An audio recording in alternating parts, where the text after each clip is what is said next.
جائے گا نہ نان میں اژدہے مسلط ہو جائے گا، ان میں ایک اژدہا دنیا میں پھونک مارے تو قیامت تک سبز پتہ نہیں اگے گا، قیامت تک۔ وہ کیسے؟ وہ تو پھونک نہیں مارے گا، وہ تو کاٹے گا، وہ ایک نہیں ہوگا، نہ نان میں اژدہے ہوں گے۔ ہمارے نبی نے فرمایا قبر کو مٹی کا ڈھیر نہ سمجھو، یہ جنت کے باغوں میں سے ایک باغ ہے اور جہنم کے گڑھوں میں سے ایک گڑھ ہے۔ اب جہنم میں چلا 100 سال رہے گا، 500 سال رہے گا، کتنی مدت تک نمرود قبر میں ہے، فرعون قبر میں ہے، شداد وہ تو زمین میں دستا چلا جا رہا ہے، مال کا اکڑ تھا، مال نے اس کو کیا دیا۔ اس لیے علماء حضرات فرماتے ہیں مال میں کامیابی ہوتی تو قارون کو ملتی، اس کے پاس تو مال بہت تھا، نہ دنیا میں کامیاب نہ آخرت میں۔ حکومت میں کامیاب ہوتی تو نمرود جیسی بڑی حکومت کس کی تھی؟ فرعون، اس کو نہیں ملی۔ شداد کی جائیدادیں بہت تھی، اس کو بھی نہیں ملی۔ قوم عاد کی طاقت بھی بڑی تھی، ان کو کیا ملا؟ میرے دوستو، مفتی صاحب رحمت اللہ علیہ فرماتے تھے، اور زین العابدین صاحب نے دیکھا ہوگا اکثروں نے جب بیان فرماتے تو کہتے ہیں کسی شخص کو نمرود اور فرعون جیسی سلطنت مل جائے اور اس کو قارون جیسی دولت مل جائے، خزانے، اور اس کو شداد جیسی جائیدادیں بھی مل جائے، قوم عاد جیسی طاقت بھی مل جائے، قوم سمود جیسے صنعت بھی مل جائے، قوم سبا جیسے باغات بھی مل جائیں، سب کچھ ملا، ایمان سے محروم ہے۔ مفتی صاحب فرماتے تھے ایک دفعہ نہیں، ایک دفعہ نہیں، کروڑ دفعہ قسم کھائی جا سکتی ہے کہ یہ شخص دنیا میں بھی کامیاب، آخرت میں بھی ناکام، دنیا میں بھی ناکام اور آخرت میں ناکام، دونوں جہان میں تباہ بس۔ میرے بھائیوں، تو اس لیے ہم اپنی ایمان کی حفاظت کریں۔ اب قبر سے آگے جائے گا، کیسے ناکامی ہوگی؟ قیامت کے دن اس پہ کیا گزرے گا؟ اتنا سخت دن ہوگا، وہ یہ کہے گا وَيَقُولُ الْكَافِرُ يَا لَيْتَنِي كُنْتُ تُرَابًا، ہم خنزیر ہوتے، کتے ہوتے، گدے ہوتے، انسان نہ ہوتے، اس لیے کہ ان کا حساب ہو گیا، سینگوں والی بکری، بغیر سینگ کی بکری، اسی طرح سب مخلوقات کا حساب، ان کو کہا گیا مٹی ہو جاؤ، وہ تو ختم ہو گئے، اب ہم ان جیسے ہوتے تو ہمیں، لیکن یہ نہیں ہو سکتا۔ اب قیامت کا کتنا سخت دن، پولیس رات کا کتنا سخت سفر، پھر جہنم میں چلے جائیں گے، کتنی مدت؟ لامحدود۔ تو میرے دوستو، کامیابی کا تعلق یہ تو اعمال سے، یقین اللہ تعالیٰ نے دین دیا، اور دین کے لیے 1,24,000 انبیاء علیہم السلام کو مبعوث فرمایا۔ ہر نبی نے آگے دنیا میں اپنی امت کی جو محنت کی، سب سے پہلے ان کی محنت دل کے یقین کی محنت تھی کہ ان کے دلوں سے اللہ کا غیر نکل۔ ہم سب اس کے محتاج ہیں، اللہ کے غیر، ایک کا کیا نام لے گی؟ زمین و آسمان، سورج، چاند، ستارے، ہیرے جواہرات، مخلوقات، انسان اور جنات، فرشتے، جو بھی ہے یہ مخلوق ہے تو یہ اللہ کا غیر ہے۔ اور انبیاء علیہ السلام کی دعوت میں یہی بات تھی، اللہ کا غیر اللہ کے بغیر کچھ نہیں کر سکتا، اور اللہ پاک ان مخلوقات کے بغیر جو چاہے کر سکتے ہیں۔ اللہ کسی کے محتاج نہیں۔ عزت، ذلت، شفا، بیماری، کامیابی، ناکامی، موت، حیات، اللہ کے ہاتھ میں۔ جسے چاہے کامیاب کرے، جسے چاہے ناکام کرے۔ اس کے لیے مال اور ملک شرط نہیں ہے۔ تو میرے بھائیوں دوستو، یعنی حضور صلی اللہ علیہ وسلم نے اپنے صحابہ پہ جو زیادہ محنت فرمائی ہے 13 سال، وہ تو کلمے کی محنت ہے، اور کلمے کی محنت ایسی کی کہ صحابہ کے دل سے اللہ کا غیر نکل۔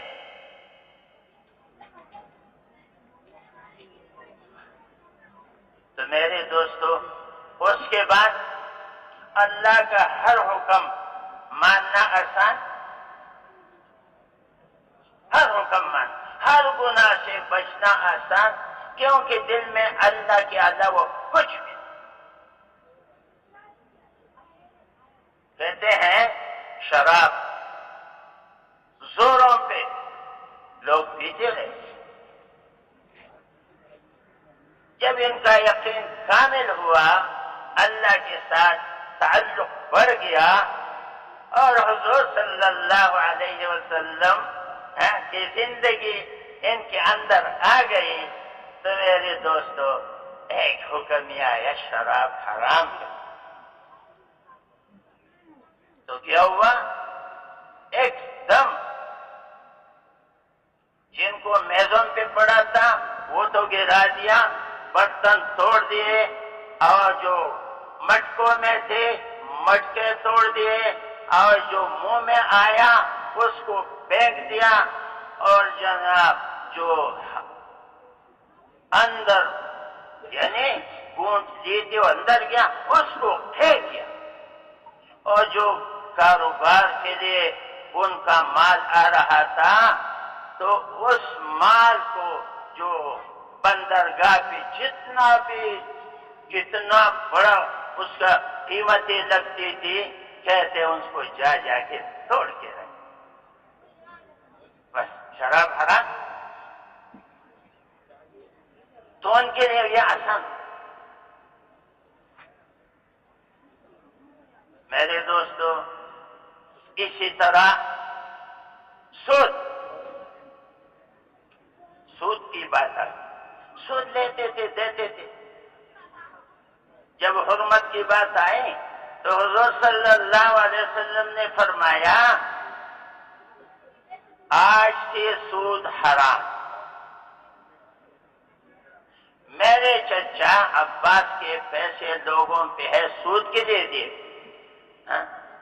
تو وہ سود میں نے معاف کر دیا۔ عباس رضی اللہ عنہ آئے، یا رسول اللہ، آپ نے میرے پیسوں کا سود معاف کیا اور میں نے اپنا اصل زر بھی معاف کیا، میں نہیں دیتا ہوں یہ پیسے واپس۔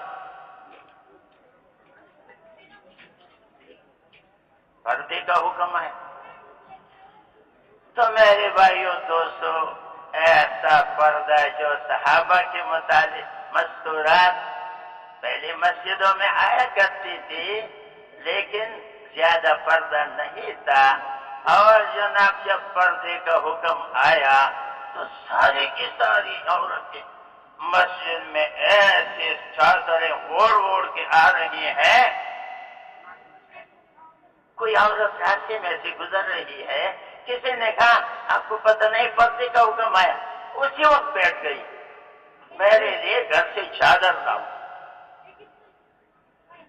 تو میرے دوستو، یہ اللہ نے اس یقین کی برکت سے کہ سب سے پہلے دل کا یقین بنا، پھر ان کے لیے یہ اعمال احکام آسان ہو گئے. اب میرے دوستو، اس سے اور بھی آگے چیزیں کتنی. تو نماز کے لیے جو کہا گیا، نماز تو ماشاءاللہ حضور صلی اللہ علیہ وسلم معراج کی تشریف لے گئے، وہاں سے بھی واپس آئے اور جناب نماز لا. تو صحابہ کرام کو پتہ چلا کہ یہ تو ایسا عمل ہے اللہ پاک کے ساتھ براہ راست گفتگو، اللہ سے باتیں کرنا. تو نماز ان کے لیے پڑھنا بہت آسان. میرے بھائیوں، اس کے ساتھ جو 5 وقت کی نماز فرض، باقی تمام مسائل جو ہے نماز ہی کے ذریعے سے حل کرا سکتے.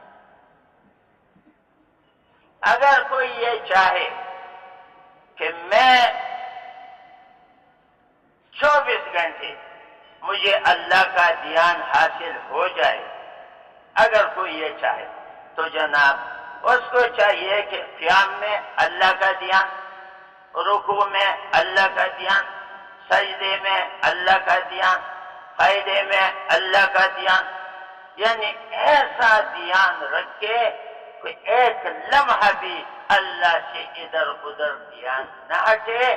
یہ آدمی 24 گھنٹے میں اللہ کی دھیان ہے. یہ اللہ دیکھتا ہے، اللہ سنتا ہے، اللہ میرے ساتھ. یہ بہت بڑی نعمت ہے. تو ہم اللہ کے دھیان کے ساتھ نماز پڑھیں. پھر مسائل کا حل بھی ایسا ہے.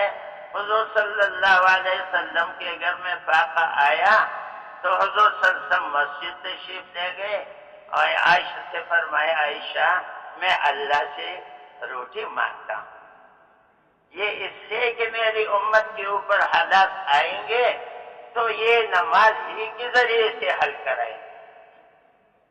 حضرات فرماتے ہیں ہمارا کوئی بھی عمل ہو صحیح یقین سے ہم کریں، حضور کے طریقے سے کریں، اللہ کے دھیان کے ساتھ کریں، اللہ کی رضا کے جذبے کے ساتھ کریں، اور جناب فضائل کے استحضاء کے ساتھ ہو اور نفس کے مجاہدے کے ساتھ.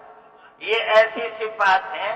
ہماری نماز، روزہ، حج، زکات، تلاوت، ذکر، دعوت، تعلیم، جو بھی عمل ان صفات کے ساتھ کریں گے تو یہ اللہ کے ہاں مقبول عمل ہو اور اس پہ سارے مسائل حل ہوں.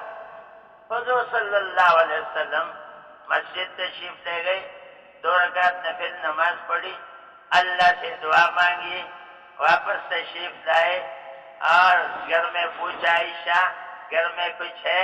یا رسول اللہ گھر میں کچھ. حضور نے کہا میں پھر جاتا ہوں، اللہ سے مانگتا ہوں. دوبارہ گئے، پھر دعا مانگی، دعا مانگ کے پھر تشریف لائے. عائشہ گھر میں کچھ ہے؟ یا رسول اللہ گھر میں تو کچھ نہیں ہے، میں پھر جاتا ہوں، پھر اللہ سے مانگتا ہوں. اب جناب حضور پھر تشریف لے گئے. علماء حضرات فرماتے ہیں حضور کے پہلے دعا پہ سب کچھ ہو سکتا تھا. حضور کی دعا یہ امت کو ایک سبق دے رہے ہیں. اگر آپ کے مسائل ہوں گے تو آپ 1 دفعہ اللہ سے مانگو، 2 دفعہ اللہ سے مانگو، 3 دفعہ اللہ سے مانگو، 10 دفعہ اللہ سے مانگو، 100 دفعہ اللہ سے مانگو. اللہ کے علاوہ کسی کی طرف نگاہ نہ جائے. تو جناب 30 مرتبہ جب تشریف لے گئے تو عثمان رضی اللہ عنہ آئے تھے، حضور کدھر ہے؟ انہوں نے کہا مسجد گئے ہیں۔ وہ سمجھ گئے کہ حضور کے گھر میں شاید کچھ فاقہ ہوگا، اب گھر سے بہت ساری چیزیں لا کے رکھ دیں۔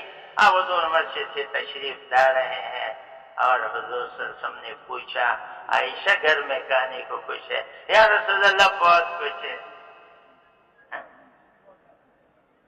اللہ کا نبی۔ تو میرے دوستو، یعنی ہم اعمال کے ذریعے سے ہم اپنے مسائل کو حل کریں۔ نمازیں کیسی تھی صحابہ کرام کی؟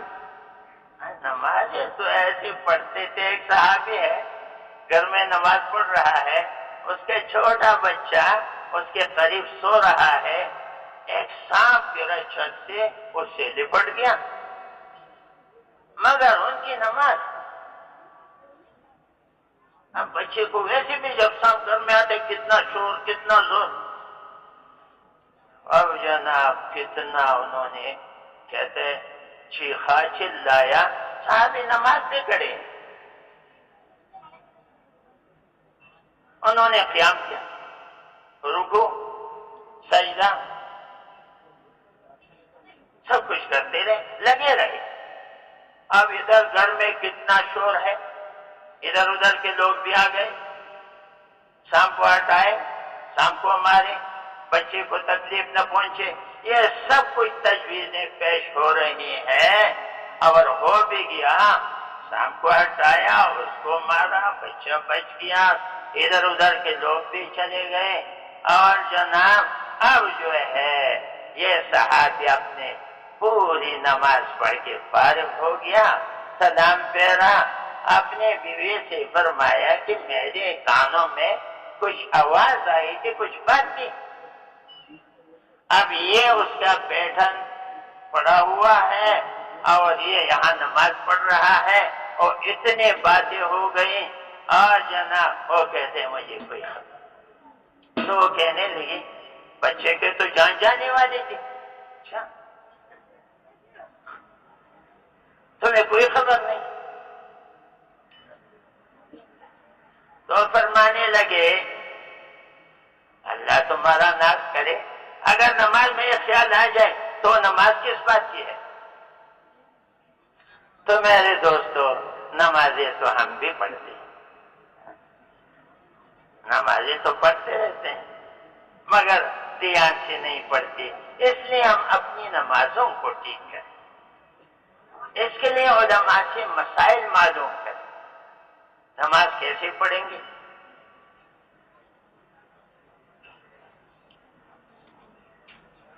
تو میرے دوستو، یہ نماز جو ہے مسائل کا حل۔ ابو ہریرہ رضی اللہ عنہ فرماتے ہیں کہ ہم لوگ مسجد نبوی میں تھے، تو ایک جوان لڑکا وہ فوت ہو گیا، اس کا جنازہ لایا گیا، تو حضور سے درخواست کی کہ آپ اس کا نماز پڑھیں، جنازہ پڑھیں، نمازی جنازہ۔ تو جناب حضور تشریف لائے، پوچھا بھائی اس کی والدہ کو خبر ہے؟ یا رسول اللہ ہم نے ان کو خبر نہیں کی۔ اس کی والدہ کو خبر دو، اس کو خبر دی گئی، وہ آ گئی، بیٹے کے قریب کھڑے ہو گئے، پیروں کی طرف اس کا انگوٹھا پکڑا، یا اللہ ہم تجھ پہ ایمان لائے، تیرے نبی پہ ایمان لائے، تیرے نبی کی طرف ہم نے ہجرت کی، اپنے بستی سے یہاں آ گئے، سارے قبیلے والے ہم سے ناراض، مگر ہم اس پہ پکے رہے اپنے ایمان پہ، آپ کی طرف نبی کی طرف ہجرت کی، یا اللہ اب میرا لڑکا مر گیا ہے، اے میرے اللہ وہ لوگ تو مجھے تانے دیں گے،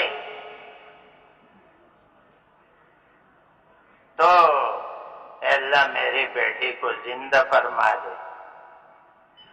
ابو ہریرہ رضی اللہ عنہ فرماتے ہیں کہ انگوٹھا پکڑا تھا، یہ دعائیں مانگتے رہے، اس لڑکے نے آنکھیں کھولی، اس کے بیٹھ گئے، پھر کفن اتارا، پھر کپڑے پہنائے، اور جناب دسترخوان پہ بیٹھ گئے، ہماری سب کا نہ کریں۔ کہتے یہ عجیب واقعہ ہے۔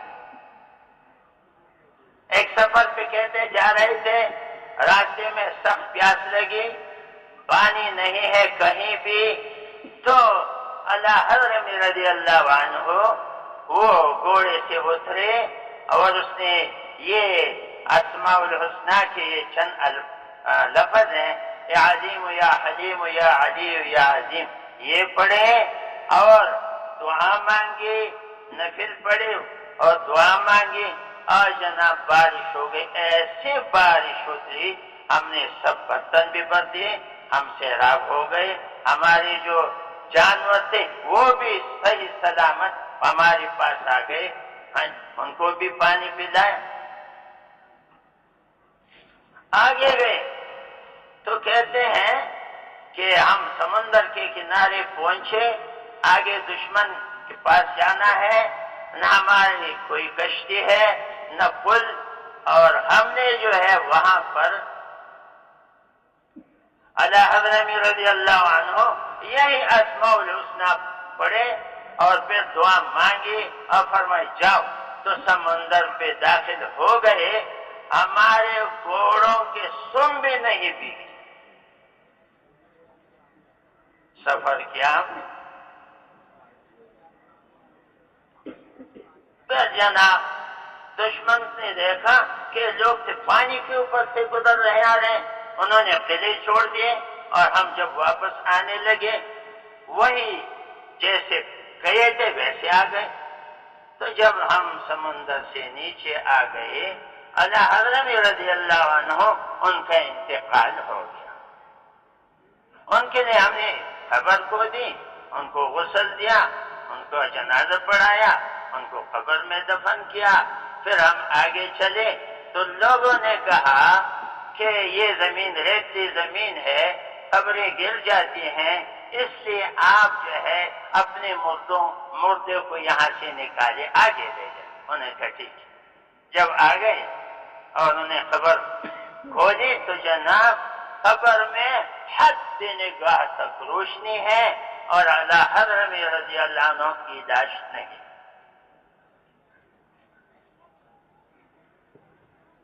تو یہ مسائل کا حل جو ہے یہ نماز کو اچھی طریقے سے پڑھیں تو ہم اس کے لیے علم حاصل کریں۔ میرے دوستو، کہتے ہیں اگر کوئی یہ چاہتا ہے کہ میری زندگی کا ہر لمحہ اللہ کے حکم نبی کے طریقے کے مطابق گزرے تو یہ دین کا علم سیکھے، علماء کی مجلس میں رہے۔ اتنا علم ہر مرد عورت پہ فرض ہے، بالغ مرد عورت پہ، جیسے 24 گھنٹے کی زندگی اللہ کے حکم نبی کی طریقے کے مطابق گزر جائے، اس میں کیا مشکل ہے؟ کہتے ہیں جو علماء کی مجلس میں جاتے ہیں، حضور فرماتے ہیں وہ ایسے جیسے میری مجلس میں آ گیا، جس نے عالم سے مصافحہ کیا ایسا ہے جیسے میرے ساتھ مصافحہ کیا، جس نے عالم کی باتیں سنی وہ تو ایسا ہے جس نے میری بات سنی۔ اتنی فضیلت ہے عالم کی، ان کے پاس جائیں، ان کی مجلس میں بیٹھیں، ان سے باتیں پوچھیں، زندگی کا ہر لمحہ صحیح گزرے گا۔ کہ بے علم نتوان خدا را شناس، خدا کو کیسے پہچانیں گے؟ تو میرے دوستو، علماء کے پاس جانا، ان سے علم سیکھنا، بڑا علم تو بڑا علم ہے، اگر کسی کو اللہ نصیب فرمائے وہ تو بہت بڑی بات ہے، جیسے یہ مدارس ہے ماشاءاللہ۔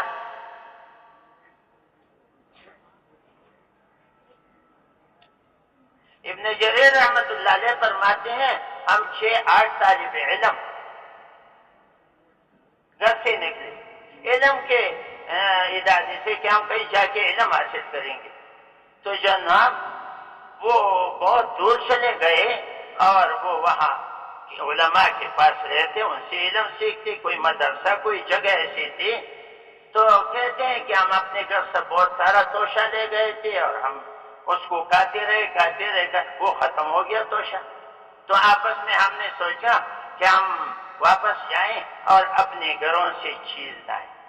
اس لیے کہ ہم علم حاصل کرتے ہیں لیکن سوال نہیں کریں گے، کسی سے کچھ نہیں مانگیں گے، اپنا کھائیں گے، اپنا پیئیں گے، اپنا پہنیں گے. جب یہ جا رہے ہیں تو بستی میں ایک ایسا آدمی نظر آیا، دکاندار، داڑھی تھی، ٹوپی تھی. انہوں نے کہا طالب علم تم کہاں جا رہے ہو؟ انہوں نے کہا ہم جا رہے ہیں اپنے شہر میں، بستی میں، ہم وہاں سے اپنے لیے توشہ لائیں گے. بھائی تم تو اچھے لوگ ہو، یہاں پڑھتے ہو، تو اس لیے تم اتنا وقت کیوں ضائع کرتے ہو؟ میں آپ لوگوں کو توشہ دے دیتا ہوں، کچھ پیسے دے دیتا ہوں، جو خرچہ کھانے پینے جو. انہوں نے کہا نہیں ہم کسی سے نہیں دیں. انہوں نے کہا دیکھو مجھ سے مانگا تو تم نے نہیں، میں خود اپنی طرف سے دے رہا ہوں. خیر انہوں آپس میں مشورہ کیا کہ واقعی ہم نے سوال بھی نہیں کیا، اشراف بھی نہیں کیا، چلو دے دیں.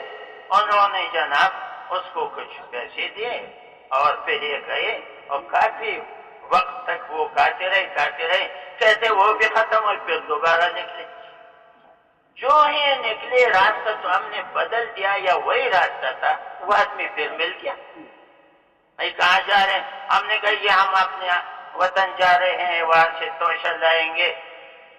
انہوں نے کہا بھائی دیکھو اپنے وقت کو ضائع مت کرو، تم علم حاصل کرتے ہو. خیر ہمیں زبردستی روکا، اس نے دیا ہمیں توشہ. ابن جریر رحمت اللہ علیہ فرماتے ہیں کہ 23 یا 24 مرتبہ ہم نکلے، اس آدمی نے ہم کو روکا، یہاں تک کہ ہمارا علم پورا ہو گیا. اور ہم نے کہا چلو اس کے پاس جاتے اس کا شکریہ ادا کریں گے اور پھر اپنے وطن چلے جائیں. جب اس کی طرف ہم جا رہے تھے تو کسی نے پوچھا کہاں جا رہے؟ ہم نے کہا ہم اپنے ملک جا رہے ہیں، وطن جا رہے ہیں. یہاں ایک آدمی ہے تو اس کا شکریہ ادا کریں گے، اس نے ہماری بڑی مدد کی. تو اس نے کہا تم اس کو نہیں جانتے؟ انہوں نے کہا کیوں؟ یہ تو یہودی ہے.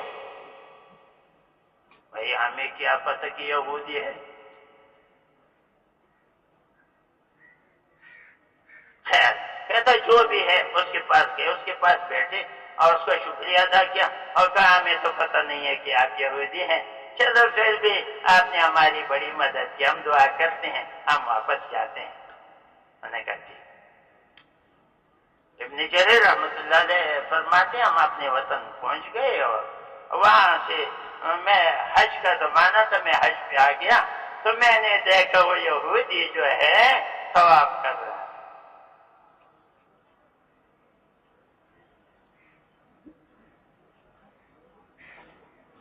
میں اتنا خوش ہو گیا، اللہ.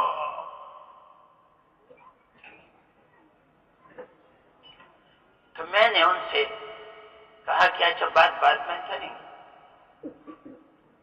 تو آپ سے فارغ ہوئے ہم ایک طرف بیٹھ گئے تو میں نے ان سے کہا آپ نے ہماری بڑی مدد کی، یہ کیوں؟ انہوں نے کہا میں نے سوچا کہ تورات میں لکھا ہے کہ صدقات میں بہترین صدقہ جو ہے طالب علم پہ خرچ کرنا. تو صدقات لوگ دیتے ہیں مسکین کو، غریب کو، فقیر کو، بوڑھے کو، نابینے کو. کہتے ہیں صدقات میں افضل ترین صدقہ جو ہے طالب علم پہ خرچ کرنا ہے.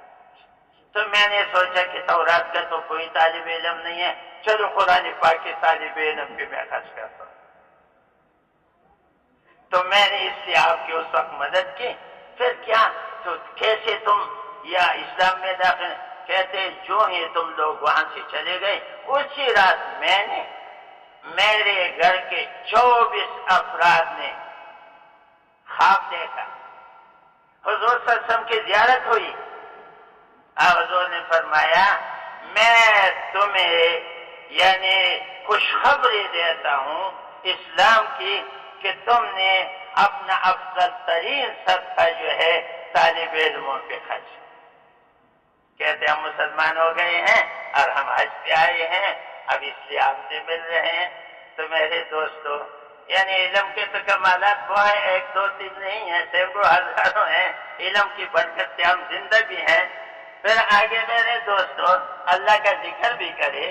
ذکر جو ہے دلوں کی صفائی ہے، درود شریف پڑھے، اور قرآن کی تلاوت تو سب بڑا ذکر ہے، درود شریف پہ پڑھیں. اس کے ساتھ میرے بھائیوں استغفار بھی پڑھیں. کہتے ہیں اے محمد صلی اللہ علیہ وسلم، جب آپ ان میں ہے تو ان پہ عذاب نہیں آئے گا، جب یہ استغفار پڑھیں گے تو ان پہ عذاب نہیں آئے گا. تو استغفار تو حضور کا بدل ہے، تو استغفار بھی پڑھیں گے، تیسرا میں پڑھیں گے. میرے دوستو ہمارے اوپر حقوق ہے، باپ کا حق ہے، ماں کا حق ہے، اور اپنے بہنوں کا حق ہے. اور سارے لوگ جو ہے سب کچھ کرتے ہیں، بہنوں کو کچھ نہیں دیتے. کہتے ہیں اس کو کس نے اس میں گنا ہے؟ تو میرے دوستوں پانی کا سمندر اور اس میں لہری اور اس میں راستے کے 12 راستے 12 قبیلے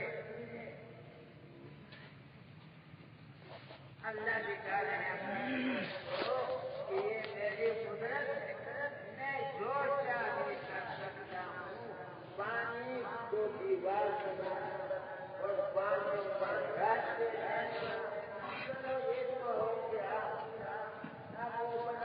کوئی ایسے لوگ تھے عجیب کہتے ہمارا قبیلہ تو جا رہا ہے، ہمیں تو پتہ ہے ہم ایک قبیلے والے ایک دوسرے کو دیکھتے ہیں، پتہ نہیں وہ دوسرا کدھر ہے، وہ بھی کہتے ہیں وہ تیسرا کدھر ہے، وہ پتہ نہیں قبیلے. ہاں ہمارا تو راستہ 12 قبیلے. پھر اللہ پاک نے یہ بھی دکھلایا کہ اچھا تمہارے اطمینان کے لیے ہم کھڑکی لگاتے ہیں، پانی کی دیواریں، پانی کے اندر کھڑکیاں. 12 قبیلے ایک دوسرے کو دیکھ کے جا رہے ہیں. بھائی تم بھی جا رہے ہو، ہم بھی جا رہے ہیں، اطمینان سے رہو.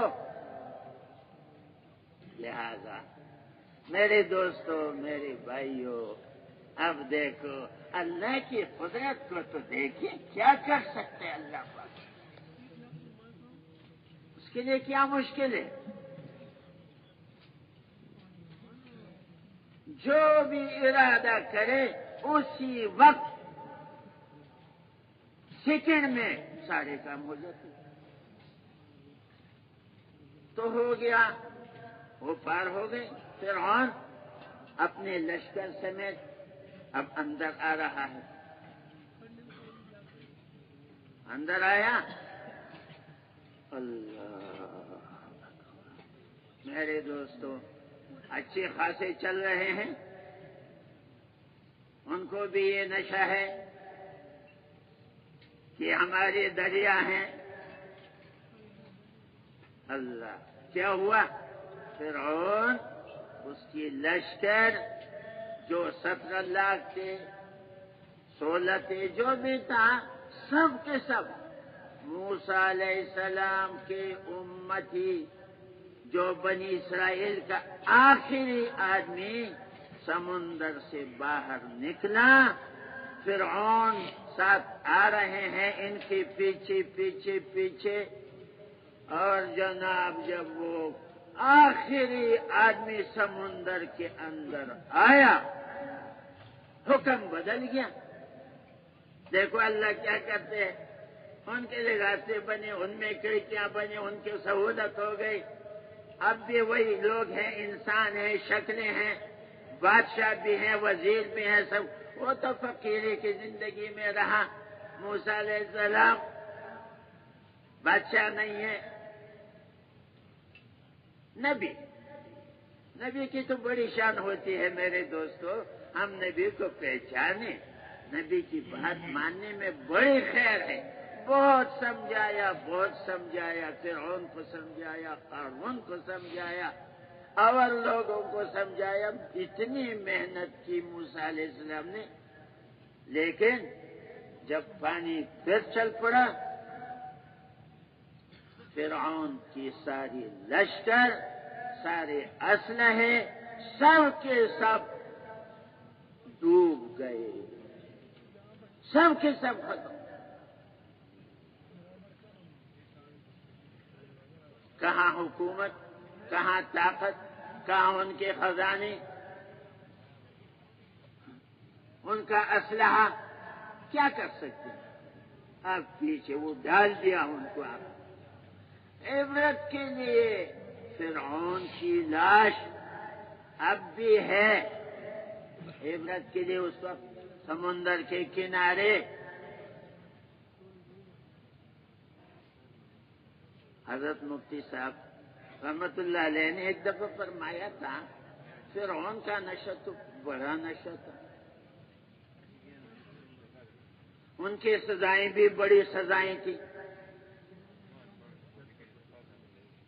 اپنی دربار میں ہے، جبرائیل علیہ السلام آئے انسانی شکل میں،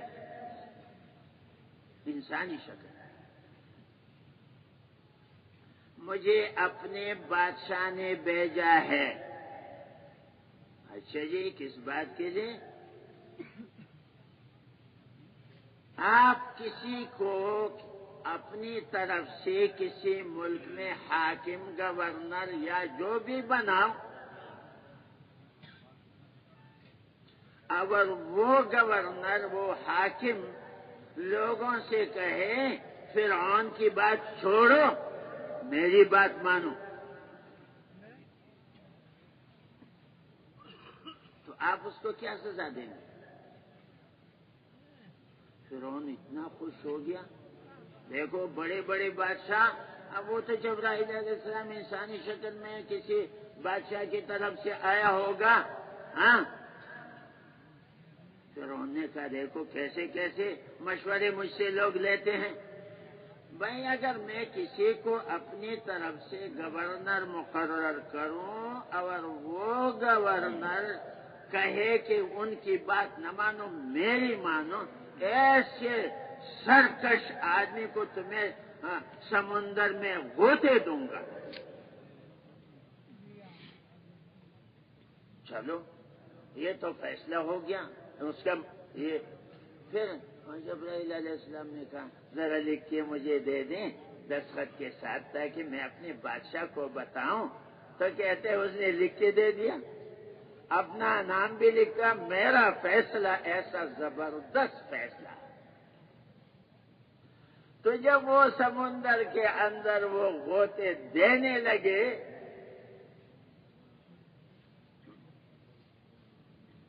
تو جبرائیل علیہ اس وقت تو کہاں میں بنی اسرائیل کے رب پہ مان لاتا ہوں، اس کے منہ میں کیچڑ بھی ڈالا اور یہ خط لکھا، دیکھو یہ آپ کا اپنا فیصلہ ہے۔ اچھا تم تو اللہ کے بندے ہو، تمہاری کیا حیثیت ہے؟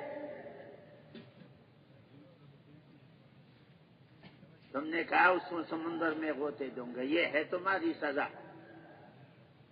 پھر ایک شعر فارسی کا شعر ہے، تو مشو مغرور بر حلم خدا، دیر گیرد سخت گیرد مر ترا۔ اے اللہ کے بندے، سب کو خطاب ہے یہ، اے اللہ کے بندو، اللہ کی صبر پر مغرور نہ بنے۔ اللہ میں رسی لمبی کرتے کرتے کرتے کہ چلو اب آ جائے گا، اب آ جائے گا، اب توبہ کرے گا، اب بات مانے گا، لیکن جب نہیں مانتا پھر دیر گیرت سخت گیرت، بڑی سزا ہے، جب پکڑ میں آ گئے تو بہت بڑی سزا، سینکڑوں برس، ہزاروں برس ہو رہے ہیں۔ وہ لوگ ہیں قبروں میں گئے ہیں، کچھ بھی ہے، قبر ہے، عالم برزخ تو قبر ہی ہے، چاہے سمندر میں ہے، چاہے زمین میں ہے، چاہے ہوا میں ختم ہو گیا، یہ عالم برزخ ہے۔ تو عالم برزخ کی سزا بہت سخت، اور سینکڑوں سال نہیں، ہزاروں سال، قیامت تک عالم برزخ میں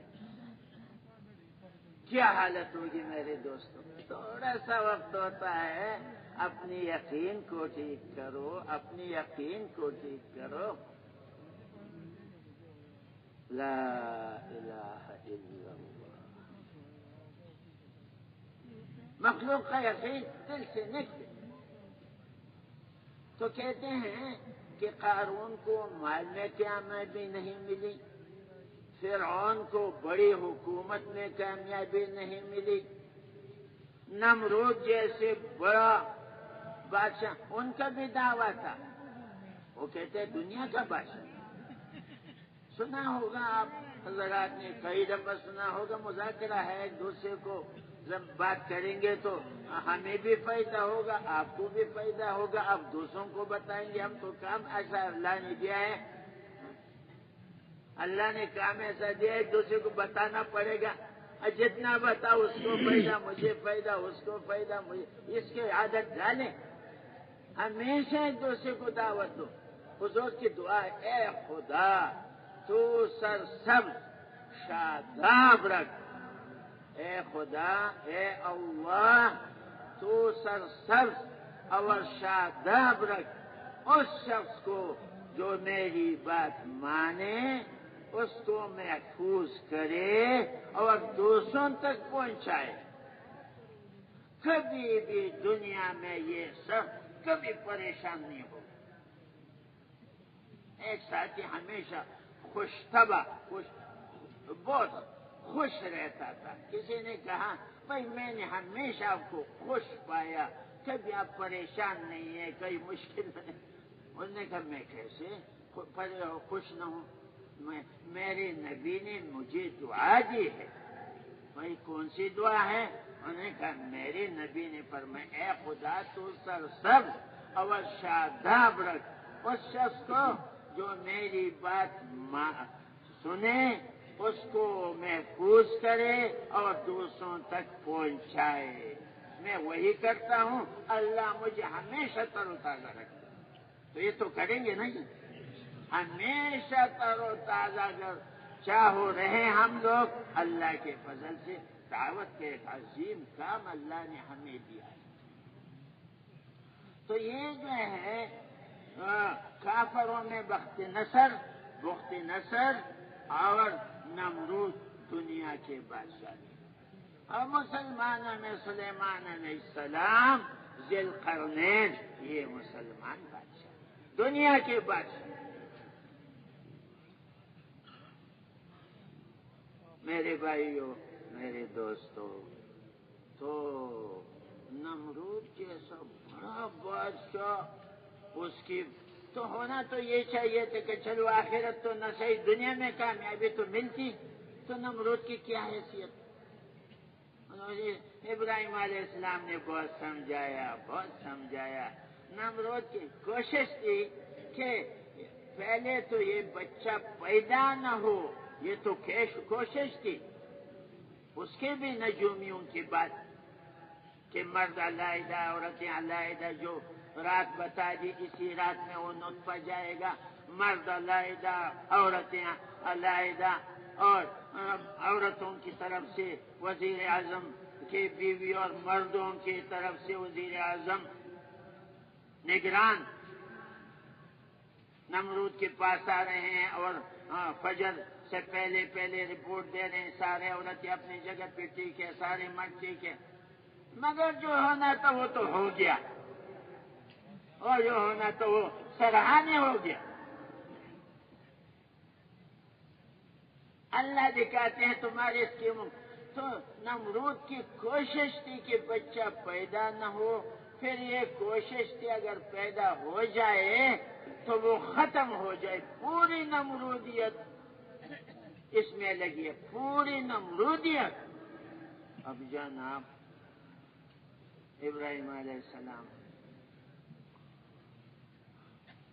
پیدائش کا وقت آیا، والدہ پریشان، کیا ہوگا. ایک غار میں گئی، اللہ نے جنا بچے کو، اب وہ تو رہ نہیں سکتی، اس کے پاس خطرہ ہے، والدہ تو والدہ ہے، خطرہ ہے، تو اب اللہ اپنی قدرت دکھا رہے. کیا قدرت ہے؟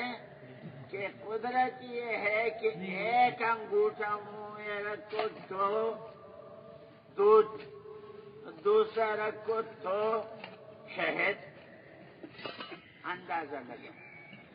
اب کہاں انگوٹھا انگلی اور کہاں شہد اور کہاں دودھ؟ اللہ تعالیٰ یہ بھی دکھا رہی ہے، یہ دو یعنی مکھیوں، یہ دو جو بکریوں سے یا بھینسوں سے یا گائے سے نہیں، میں اگر چاہوں تو دودھ تو انگلیوں سے بھی نکل. تو قدرت ہے، جس چیز کا ارادہ کرے گا وہ چیز وجود میں آئے گی. ہم اپنے اللہ کو پہچان لیں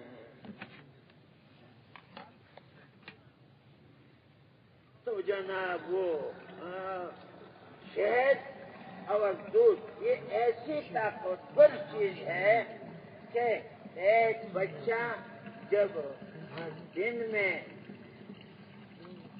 اس کو جو پرورش ملتی ہے، ہفتے میں پرورش ملتی ہے، تو ابراہیم علیہ السلام دن میں وہ پرورش پاتے، ایک دم ہفتے میں وہ چیز طاقتور ہو جائے اور بھی بڑھ جاتی. طاقت طاقت طاقت، اللہ اکبر. والدہ کبھی کبھی آئی، کبھی ادھر کبھی کسی کو بتاتی بھی نہیں. بہت تھوڑے وقت میں ابراہیم علیہ السلام چلنے لگے، اس کو انگلیوں سے پکڑا، اس کو میدان میں لایا اپنے پاس. کسی کو اندازہ ہی نہیں ہے کہ کون ہے، کہاں سے آیا، کیسے پھر رہا ہے. وہ اللہ دکھا رہے ہیں کہ دیکھو میں چاہوں تو اس کو پیدا بھی کروں، چاہوں تو اس کو زندہ بھی رکھوں.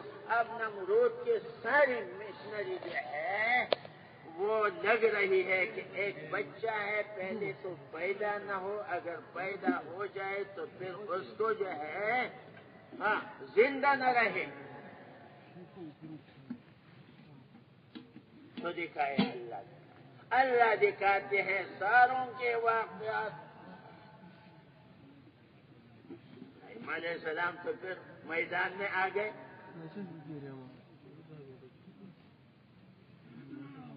سمجھ گئے، پھر ان کے بتوں کا توڑنا، آخر وہ بھی بات آ گئی.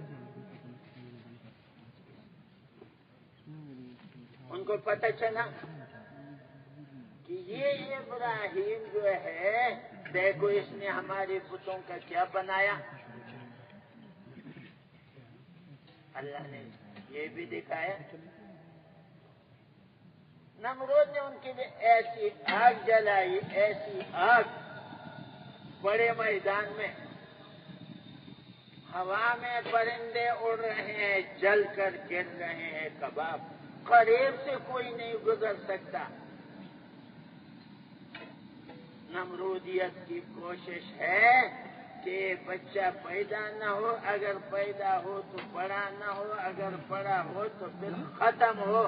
اب ختم کرنے کے لیے یہ سزا رکھ لی ہے. اب جناب وہ آگ تو آگ ہے. ابراہیم علیہ السلام کو لایا گیا، منجنیق پہ بٹھایا، اس لیے کہ آگ کے قریب کوئی نہیں پہنچ سکتا. وہ ایسی آگ. ابراہیم علیہ السلام مطمئن، منجنیق، فرشتے آ رہے ہیں آپ کی مدد. دیکھو اللہ کا خلیل ہے، عجیب جواب دے رہے ہیں. پوچھتے ہیں اللہ نے بھیجا ہے، حکم دیا ہے؟ نہیں، ہم نے اللہ سے اجازت. تو مجھے تو آپ کی مدد کی کوئی ضرورت نہیں. ایسے موقع پر اگر کوئی کسی کی مدد کے لیے آ جائے کتنے خوش نصیبی کی بات ہے، کیونکہ تو بہت بڑی بات ہے، خوش ہو جاتے ہیں، اچھا فرشتے آ گئے، نہیں، ان کا دھیان ایک لمحے کے لیے، ایک ذرہ پر ابراہیم علیہ السلام کے دل میں اللہ کے غیر کی طرف نگاہ ہے ہی نہیں، اپنے دل کو پاک رکھتا ہے اللہ کا غیر، یہ ہمارے لیے عبرت ہے۔ اچھا چلو، فرشتوں سے انکار ہوگا، جبرائیل علیہ السلام آئے، وہ تو بہت قریبی فرشتہ ہے، ہر وقت آتا رہتا ہے، وہی لاتے رہتے ہیں، تو ہو گیا۔ جب جبرائیل علیہ السلام نے کہا کہ ابراہیم اللہ سے تو کہہ دیں، دیکھو، تو ابراہیم علیہ السلام نے کہا بھائی اللہ تو دیکھ رہے ہیں، اللہ کو تو علم ہے، میرے زبان سے کہنے کی کوئی حاجت نہیں ہے، انی وجہت وجہی للذی فطر السماوات والارض حنیفا وما انا من المشرکین۔ کہتے ہیں ایک دفعہ میں نے اپنا رخ بنی ہوئی چیزوں سے موڑ کر بنانے والے کی طرف کر دی ہے، میرا رخ تو اللہ ہی کی طرف ہے، میں کسی سے نہ مدد مانگتا ہوں، نہ کسی سے مجھے کوئی خوف نہ خطرہ کوئی نہیں ہے۔ جب اللہ ساتھ ہے تو کیا مشکل ہے؟ تو میرے دوستوں، یہ ہے کامل یقین، دل سے اللہ کا غیر نکالیں، دل سے اللہ کا غیر نکالیں، اللہ کا غیر، ساتوں زمین ساتوں آسمان اللہ کا غیر ہے، سارے انسان اللہ کا غیر ہے، سارے فرشتے اللہ کا غیر ہے، سارے اسباب اللہ کا غیر ہے، یعنی اللہ ہے، ساتوں زمین و آسمان، اس کے اندر جو کچھ ہے اللہ کا غیر، تو اللہ کا غیر اللہ کے بغیر تو کچھ کر نہیں سکتے۔ اللہ اپنے غیر کے بغیر جو چاہے کر سکتے ہیں، اللہ کی قدرت ہے، اللہ کی طاقت ہے، قدرت بڑی چیز ہے، صفت اللہ کی ایک صفت ہے قدرت، اس قدرت سے اللہ تعالیٰ نے آدم علیہ السلام کو بنایا،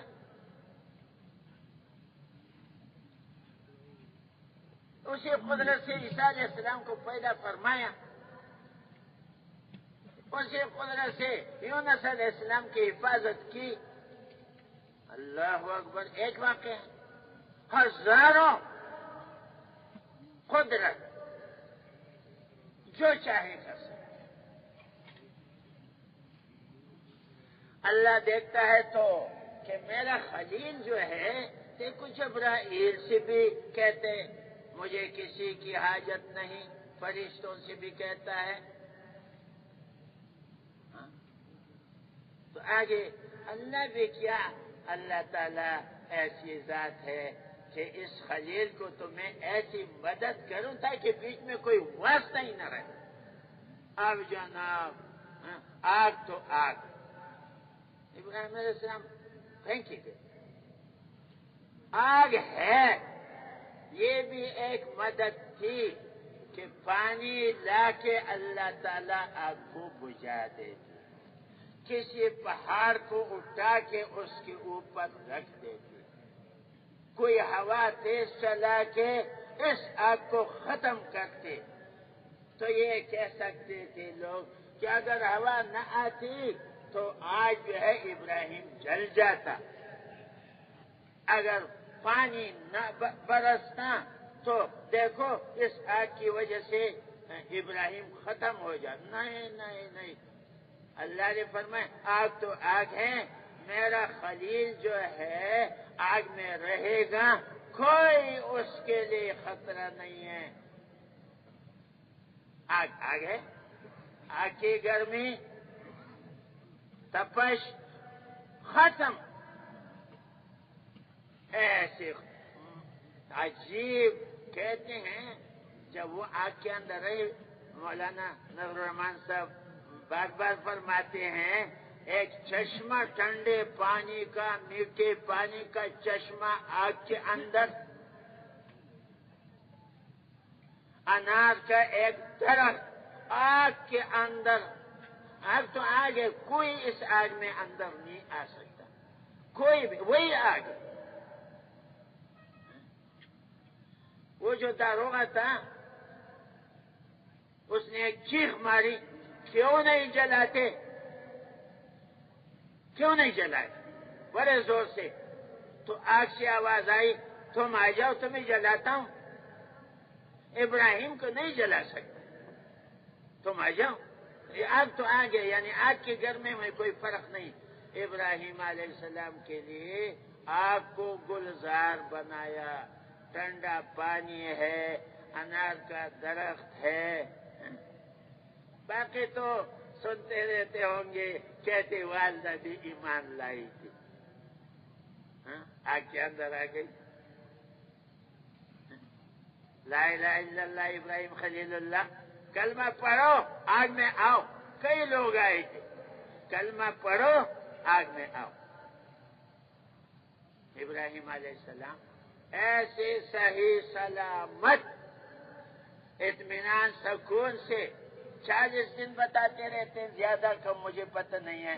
تو میرے دوستو کہتے ابراہیم علیہ السلام سے بعد میں پوچھا گیا، تمہاری زندگی میں تمہارے جو خوشی کے دن کے کون سے گزرے ہوں گے؟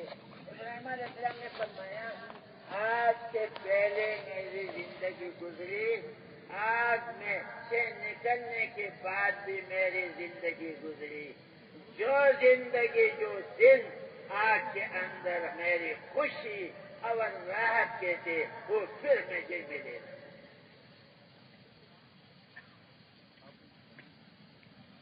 وہی دن سے خوشی، وہ جنت ہے، گلزار ہے، جنت ہے، جو بھی کہو۔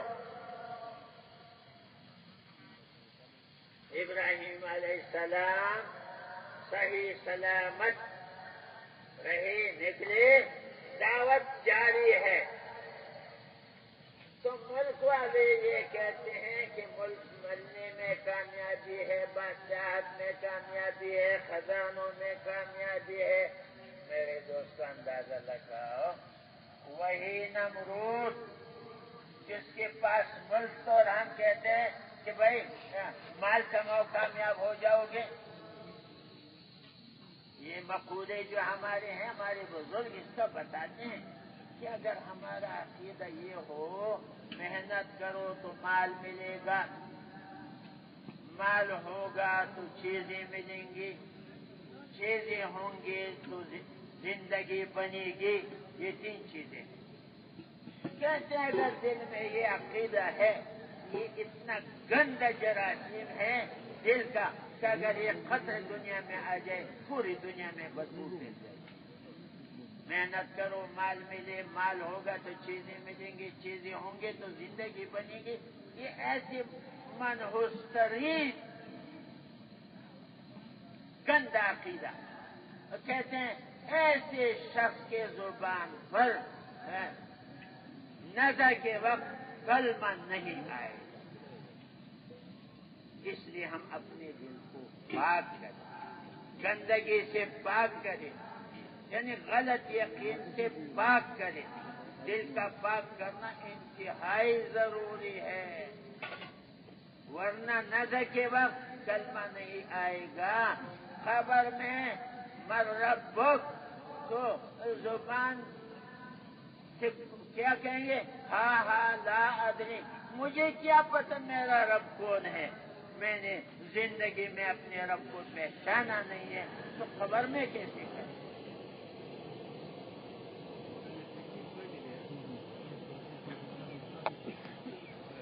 دین کا پوچھا جائے گا، نماز ہے، روزہ ہے، حج ہے، زکوٰۃ ہے، ارکان اسلام مکمل اگر ہے، 100% ہے، پھر تو جواب دے سکے گا۔ نہیں ہے کہ مجھے کیا پتہ میرا دین کون سا ہے.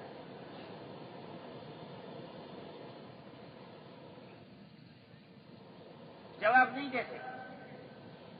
حضور صلی اللہ علیہ وسلم کی شکل مبارک جب سامنے آئے گی تو خبر میں آئے گی میرے دوستوں.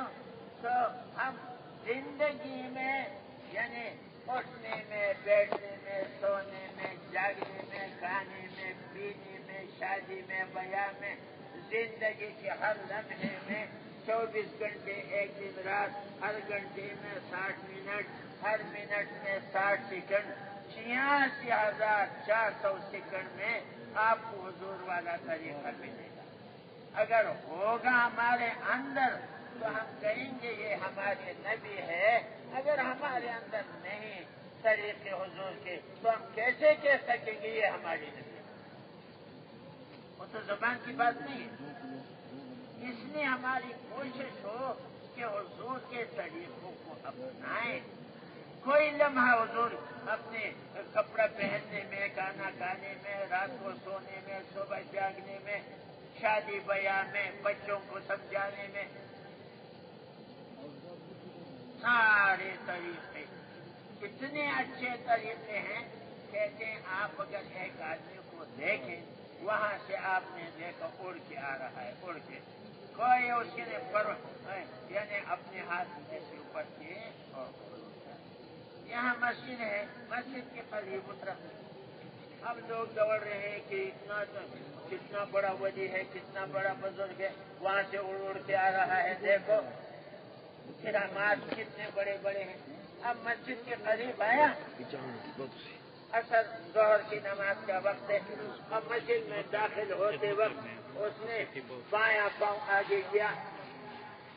اگر بایاں پاؤں آگے کیا تو 10 ہے، 20 ہے، 50 ہے، 100,000 لوگ ہیں. وہ کہیں گے او یہ ولی نہیں ہے، یہ جوگی ہے، یہ جوگی ہے، سنت کے خلاف چل رہا ہے. کوئی منتر پکائے اس سے ہوا میں اڑا.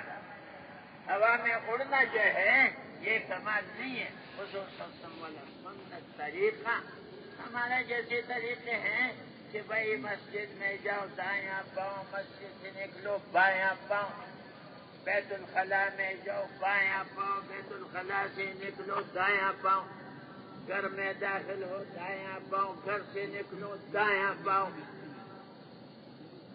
آگے دعائیں تو ماشاءاللہ آپ کو معلوم ہوں گی. آپ سنتے رہتے ہیں، پڑھتے رہتے ہیں، چلتے بھی ہیں. اللہ کا شکر ہے. سب ساتھیوں کی کوشش ہے کہ ہمارا کوئی لمحہ جو ہے حضور کے طریقوں کے خلاف نہ گزرے. وہ کیا زندگی ہوگی حضور کے طریقوں کے خلاف؟ وہ کیا زندگی؟ بے چینی، پریشانی. بہرحال میرے دوستوں، تو ہم اس زندگی کو سیکھیں گے. یہ یقین دل میں لانا ہوگا. ابراہیم علیہ السلام مسلسل اپنی دعوت میں لگے ہیں. نتیجہ آخر میں کیا ہوا؟ نمرود کی کوشش تھی اس کو ہم ختم کریں، وہ نہیں ہو سکا. پیدا نہ ہو، پیدا بھی ہو گیا، بڑا نہ ہو، بڑا بھی ہو گیا. اب ختم ہو جائے.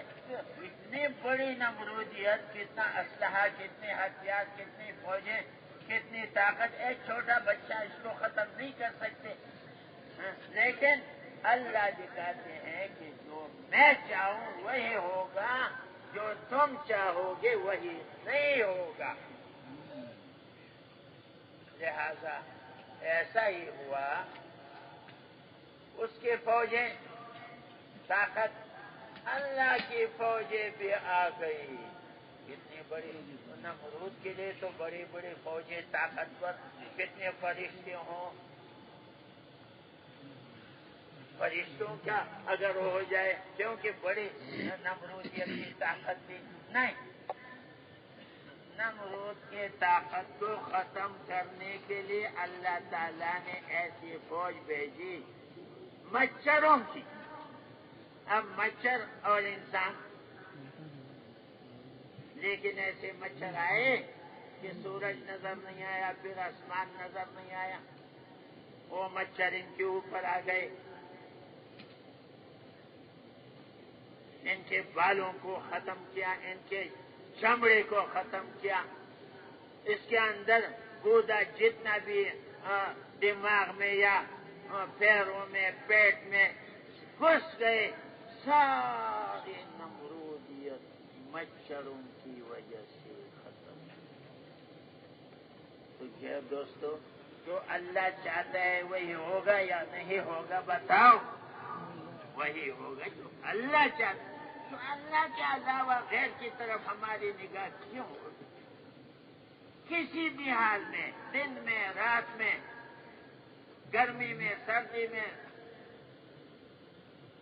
جوانی میں، بڑھاپے میں، اللہ سے نگاہ ہٹے نا۔ اللہ اللہ اللہ اللہ اللہ اللہ، اللہ خوش ہوتے ہیں۔ ایک دفعہ کہو اللہ، 70 مرتبہ جواب ملتا ہے، لبیک یا عبدی، میرے بندے میں حاضر ہوں۔ تو کیا کہتا ہے؟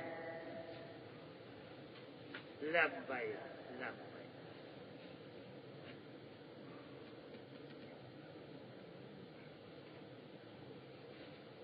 تو نمرودیت بھی ختم، نمرود بھی ختم، اس کو لنگڑا مچھر۔ یہ بھی ایک عجیب بات ہے۔ تو کہتے ہیں اگر ملک میں کامیابی ملتی تو نمرود تو بڑا ملک والا آدمی تھا، ساری دنیا کا بادشاہ تھا، وہ کامیاب ہو جاتا، لیکن وہ اس کی ذلت مجھے تو زیادہ پتہ نہیں ہے۔ پھر میں نے ایک عالم سے پوچھا، میں سمجھا کہ کوئی 10 15 20 دن، مہینہ 2 مہینے 10 مہینے یہ نمرود جو ہے وہ مچھر اندر تھا، اور اس کے جو سجدے کرتے تھے اس کے سامنے، جب وہ آدمی کہتے بھائی سجدہ چھوڑو، اپنا جوتا دو، مجھے مارو، جوتے سے مجھے مارو تاکہ وہ مچھر ذرا ہلے جلے نہ، میرے دماغ میں بڑی تکلیف ہوتی ہے۔ تو یہ مارنا جو ہے، ایک عالم نے بتایا، پر مجھے پتہ نہیں ہے، کہ 400 سال تک اس کے ایسے ذلت کی زندگی، کم و بیش اللہ کو علم ہے۔ تو میرے دوستو، اب یہ بتاؤ کہ یعنی کامیابی اگر ملک میں ہوتی تو یہ ایسے ذلت، ایسی رسوائی،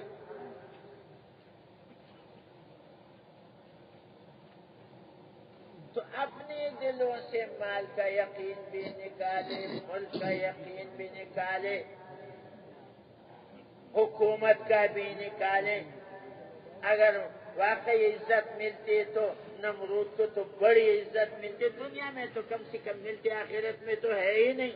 اس لیے ہمارے بزرگ بار بار فرماتے ہیں، دونوں جہان کے کامیابی اللہ نے دین میں رکھی ہے۔ یہ یعنی آخرت کے تو ہے، لیکن اللہ کی قسم دنیا کی بھی کامیابی دین میں ہے۔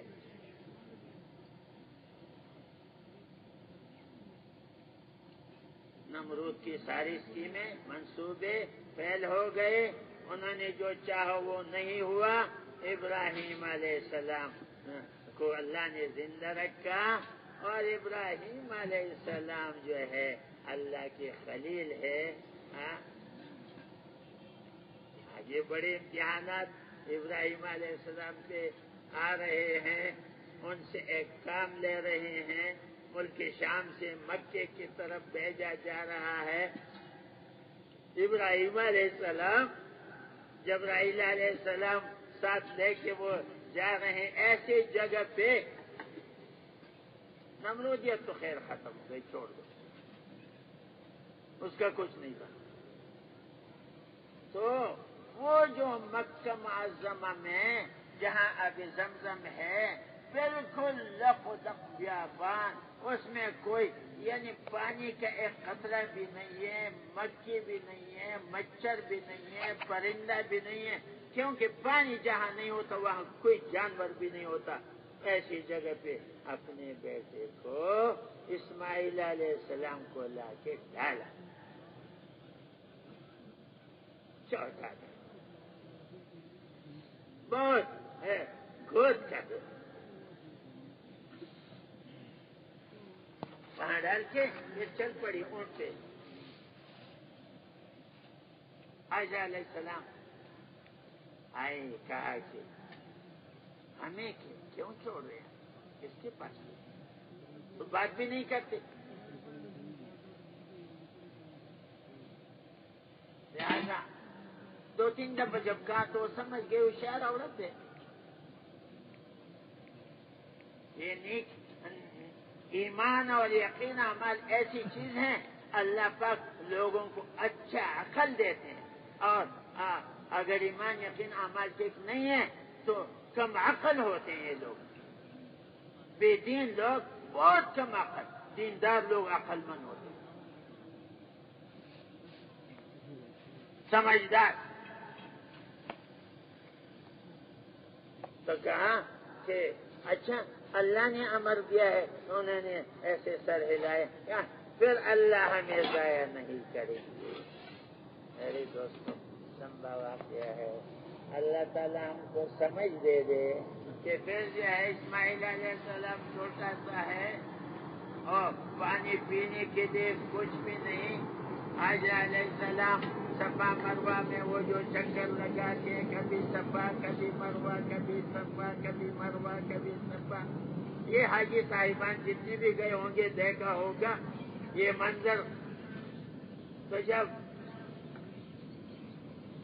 ساتویں چکر پہ جب دیکھا تو پانی سا نظر آیا، جبرائیل علیہ السلام آئے، اپنا پر مارا، پانی ایسا پانی کہ جب وہ توڑی دیکھا تو پانی ہے اور پانی زور سے پھیل رہا، اس نے ایک منڈیر لگایا اور زم زم، عبرانی زبان میں زمزم ٹھہر جا ٹھہر جا ٹھہر جا، ٹھہر گیا۔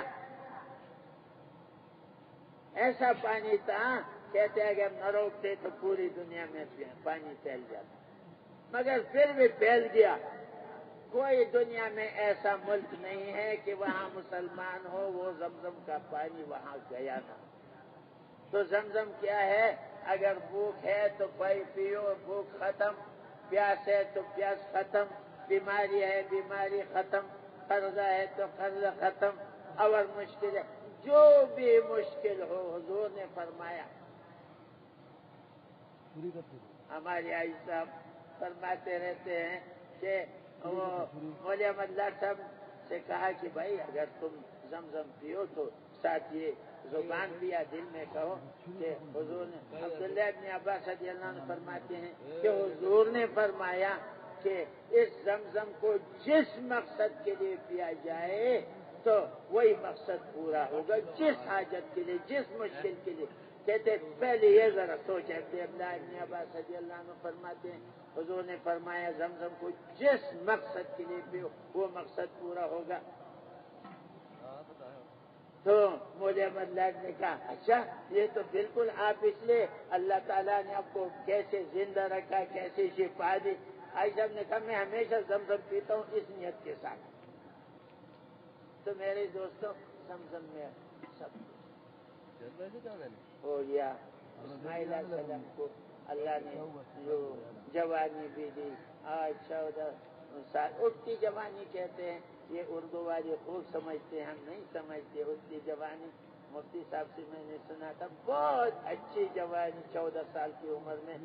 تو پھر ایک امتحان زبردست آیا کہ اس بچے کو میرے نام پہ ضبط کرو، قرآن ہے، بڑا امتحان ہے، سخت امتحان ہے، مگر ان کے لیے کیا ہے؟ ابراہیم علیہ السلام کے لیے کوئی مشکل کام نہیں تھا، حکم ملا، خوشی مل گئی، کرنا ہے میں نے کرنا ہے اس کام کو۔ گھر میں گئے، رسی لی، چھری لی، یہ تو لیا، لیکن اس کی والدہ سے کہا کہ اسماعیل کو جو ہے اچھے کپڑے پہناؤ، سرما لگاؤ، خوشبو لگاؤ، ہم نے ضیافت میں اس کو لے جانا ہے۔ علماء سے سنا ہے میں نے، اللہ نہ کرے مجھ میں کوئی غلطی مجھ سے ہو جائے تو۔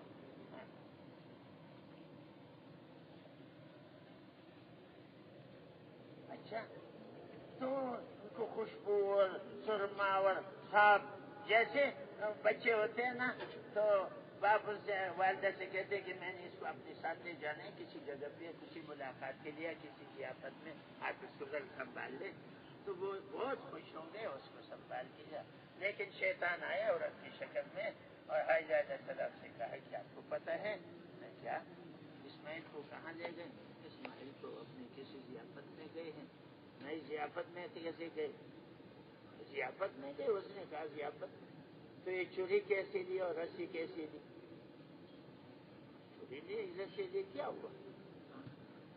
رسی سے باندھیں گے، چوری سے ذبح کریں گے کہ کوئی اپنا بیٹا ذبح کرتا ہے؟ یہ تو ہو نہیں سکتا۔ حضرت علیہ السلام نے یہ تو نہیں ہو سکتا۔ شیطان جو ہے سمجھ گیا کہ وہ عورت کی شکل میں کہتے اللہ کی طرف سے حکم، وہ سمجھے پھر ٹھیک ہے، لیکن اتنی خوش ہو گئی کہ اچھا اللہ نے میرے بیٹے کے لیے قربانی کا حکم دیا ہے، یہ تو بڑی خوشی کی بات ہے جناب۔ یہاں سے تو مایوس ابراہیم علیہ السلام کے پاس گیا۔ اسماعیل، یہ جو اسماعیل ہے بڑا ہوشیار ہے، بہت خوبصورت ہے، بہت دانش مند، آپ اس کو کیوں ذبح کرتے ہیں؟ ایسا لڑکا تو ہے ہی نہیں، یہ کہہ سکتے ہیں کہ ایسا کہاں ملے گا؟ ابراہیم علیہ السلام نے کہا مجھے خوب پتا ہے میرا بیٹا ہے، میں جانتا ہوں اس کو، مجھے اللہ کا امر ہے، میں ذبح کروں گا اس کو۔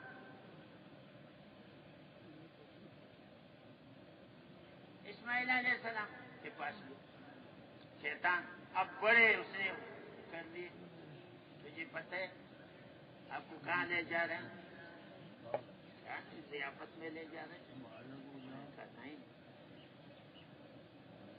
ایسے آپ کو ذبح کرنے کی ضرورت ہے۔ باپ کبھی بیٹے کو ذبح کرتا ہے؟ انہوں نے کہا آپ یہ رسی بھی لی ہے، چھری بھی لی ہے، یہ تو اس لیے کہ آپ کو ذبح۔ تو شیطان بھی شیطان ہے۔ اسماعیل علیہ السلام نے کہا کیسے ذبح کریں گے جب میرے والد نے کہا، پھر سمجھ گئے شیطان کی مانے گا نہیں، کہا اللہ کی طرف سے۔ اوہو، اللہ کی طرف سے ہے تو مجھے خوشی منظور ہے، والدہ بھی ہے، باپ بھی ہے، بیٹا بھی ہے۔ این موقع پہ ابراہیم علیہ السلام نے فرمایا میرے بیٹے مجھے اللہ کی طرف سے حکم ملا، میں آپ کو ذبح کروں۔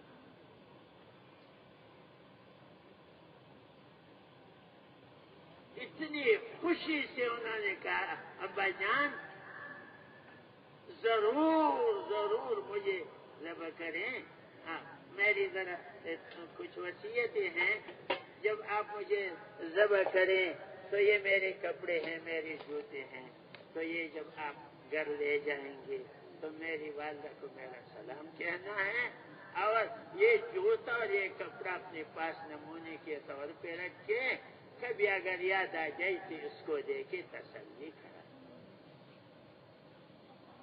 ابا جان میری والدہ سے یہ بھی کہنا ہے کہ کہیں باہر گلی کوچوں میں نظر نہ ڈالے، میرے جیسا لڑکا اگر اس کے سامنے آ جائے تو میں یاد آ جاؤں گا، وہ پریشان ہوگی۔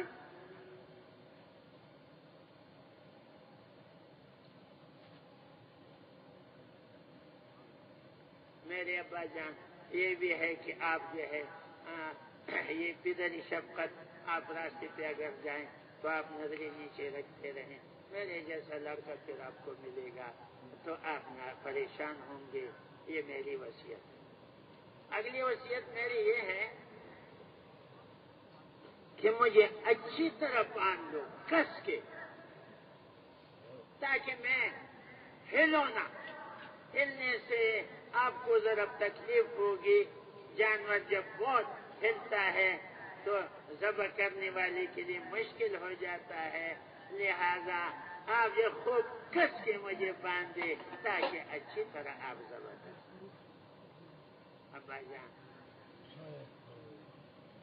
ایک اور بات یہ ہے، یہ چھری جو ہے تیز اچھی طرح تیز کرے تاکہ یہ چھری میرے گلے پہ لگتی ہے میرا جو ہے گردن کٹ جائے تاکہ مجھے تکلیف نہ ہو.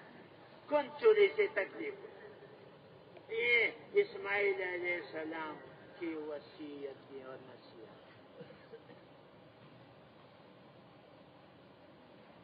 تو یہ ابراہیم علیہ السلام اتنے خوش ہو رہے ہیں، یہ خوش ہو رہے ہیں کہ میرا ایسا بیٹا فرمان بردار تابع دار، ایسا بیٹا سبحان اللہ، اللہ کے نام پہ ذبح ہوگا. تو میرے دوستو، میرے بھائیوں، اور یہ کہا اپنے آنکھوں پہ پٹی باندھ دے، کیونکہ آپ کو اللہ کی طرف سے امر ہے، آپ تو پورا کریں گے اس کو. پٹی باندھے، مجھے شفقت پدری جو ہے بہت زیادہ ہے، میرے چہرے کو دیکھیں گے آپ تھوڑا سا اس میں کمی نہ آ جائے. یہ ساری باتیں آپ جو چھری چلائیں، ایسے نبی کی طاقت تو بڑی طاقت، چھری تیز. اسماعیل علیہ السلام کیسا اس کا گردن ہوگا، گلا ہوگا. چھری چلائی، چلاتے چلاتے چلاتے چلاتے کچھ بھی نہیں. ابراہیم علیہ السلام کو غصہ آیا، پھینکا، چھری میں گویا آ گئی. سنا ہے اللہ مجھے معاف سے کوئی غلطی ہو جائے تو کہتے ہیں چھری نے کہا آپ کو بھی حکم ہے، مجھے بھی حکم، ایک بال بھی نہ کٹے.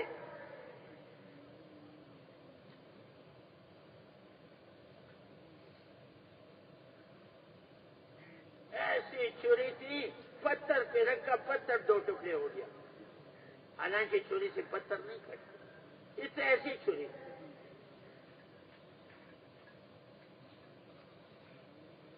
میرے بھائیوں، یہ ہے ہمارے دین کی بنیاد، یہ ہے ملت ابراہیمی میں ہم لوگ، یہ بنیاد. مرد، عورت، بچہ، تینوں کی قربانیوں سے دین دنیا میں پھیلے گا. مرد، عورت. تو اسماعیل علیہ السلام بچ گئے، دمبا گیا، اس کو ذبح کیا. مگر ابراہیم علیہ السلام نے یہ نہیں سمجھا کہ یہ دمبا ہے. وہ تو چھری چلائی تو اللہ تعالیٰ نے یعنی اس کی آنکھوں سے وہ کیا کہ وہ جب خوب چلائی، خون نکل رہا ہے. اور جیسے آپ دیکھتے ہیں ہم جانوروں کو کیسے ذبح کرتے ہیں، ابراہیم علیہ السلام خوش ہو رہے ہیں دل میں کہ کام ہو گیا. مگر جب دیکھا تو دمبا ہے. اسماعیل پیچھے کرے.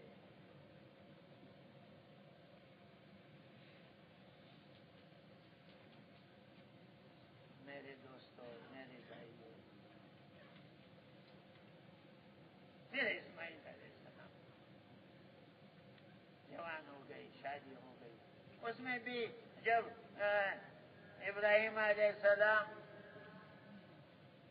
بیچ میں بھی آتے رہے، والدہ زندہ تھی تو اس میں جب آتے تو وہ کہتی تھی کہ آپ اونٹ سے نیچے اترے، ہم آپ کے پیر دھو لیتے ہیں، سر دھو لیتے، کہتے اجازت نہیں۔ اچھا اونٹ پہ بیٹھے بیٹھے ہم آپ کی خدمت کریں، اتنی اجازت ہے۔ وہ دیکھ کے پھر چلے جاتے۔ اسماعیل علیہ السلام کی جب شادی ہو گئی، ابراہیم علیہ السلام آئے اور دیکھا گھر میں ایک عورت ہے، تو کہتے اسماعیل کدھر گئے ہیں؟ تو کہتے ہیں وہ کہیں گئے ہیں، شکار کے لیے گئے ہیں۔ اور کہا تمہارے دن کیسے گزرتے ہیں؟ وہ کہنے لگی بس کبھی پاپا کبھی کچھ مشکل میں ہیں۔ تو فرمانے لگے کہ جب وہ آ جائے، اسماعیل آ جائے، تو کہا ایک صاحب آئے تھے اور آپ کو سلام بھی کہا، اور یہ کہو کہ اپنے دروازے کا چوکھٹ تبدیل کرو۔ اسماعیل علیہ السلام جب آ گئے تو کہا ایک بڑے میں آئے تھے بہت خوبصورت، اور یہ کہا اچھا یہ کہا تھا وہ میرے والد تھے ابراہیم علیہ السلام، اچھا تجھے 3 طلاق۔ تو ایسی عورت نبی کے گھر میں نہیں رہ سکتی جو نبی کا ساتھ ان کے مشکل میں نہ دے۔ دوسری شادی کی، پھر ابراہیم علیہ السلام کسی وقت آ گئے اور دیکھا گھر میں تو عورت بیٹی ہے، کہتے اسماعیل کدھر ہے؟ وہ شکار کے لیے گیا ہے۔ اور اچھا تو کیسے دن گزرتے ہیں؟ بہت خوشی کے دن ہے، بہت اطمینان ہے، بہت اللہ کا فضل ہے، سب کچھ مل رہا ہے۔ ہاں جی، کہتے ہیں جب اسماعیل آ جائے تو جب اس کے ایک بڑی میں آئے تھے، وہ سلام بھی کہہ رہے تھے اور کہا کہ اگر جب آئیے تو اس کو کہو یہ دروازے کا چوکھٹ قائم رکھو۔ یہ اچھا تم جب وہ آگے سلام کر کہتے میرے والد تھے، بس رہو مزے کرو میرے گھر میں۔ میرے دوستو، اللہ نے ہمیں ایسا دین دیا ہے۔ حضور علیہ السلام نے یہ دین پیش کیا، صحابہ کرام کو اس قربانی پہ لائیں۔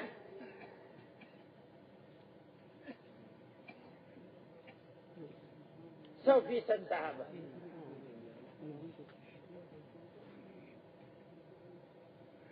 غزوہ احد میں جب بہت سارے صحابہ شہید ہو گئے، 70 ایک جگہ پہ دفن ہے، آپ لوگ حج پہ گئے ہوں گے، وہاں دیکھا ہے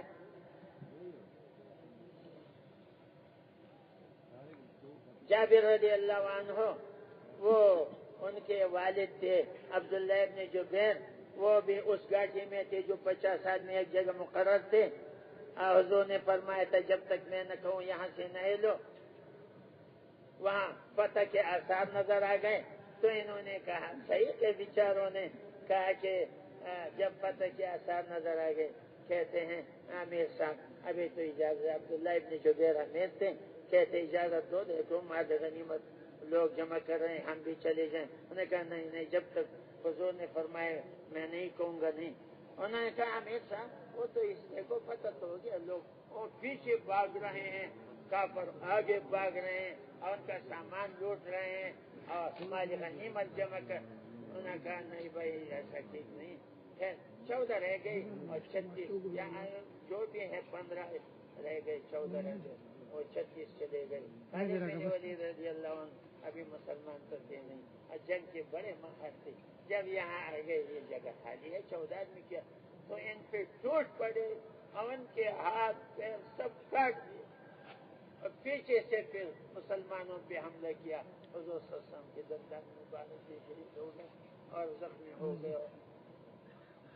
اس میں ایک عبرت کی بات یہ ہے، کہتے ہیں لا الہ الا اللہ بدر میں یہ دکھایا کہ جو کچھ کرتا ہے اللہ کرتا ہے، اور احد میں یہ دکھایا محمد رسول اللہ۔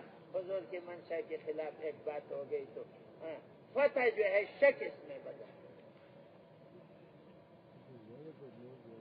یہ تو سب بات ہے، آپ سنتے رہے، ہزاروں دفعہ سنا ہوگا۔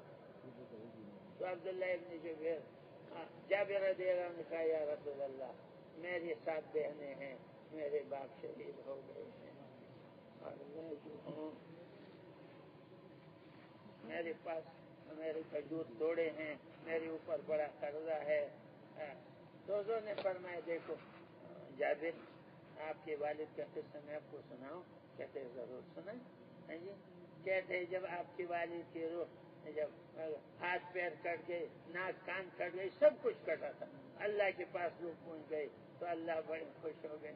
اب عبداللہ کیا مانگتے ہو؟ مانگو کیا مانگتے ہو؟ کہ اللہ میں کیا مانگتا ہوں؟ میں نے تو آپ کی رضا کے لیے سب کچھ کیا، آپ مجھ سے راضی ہو جائیں. ارے میں آپ سے راضی ہوں، آپ مجھ سے مانگو. اللہ کہتے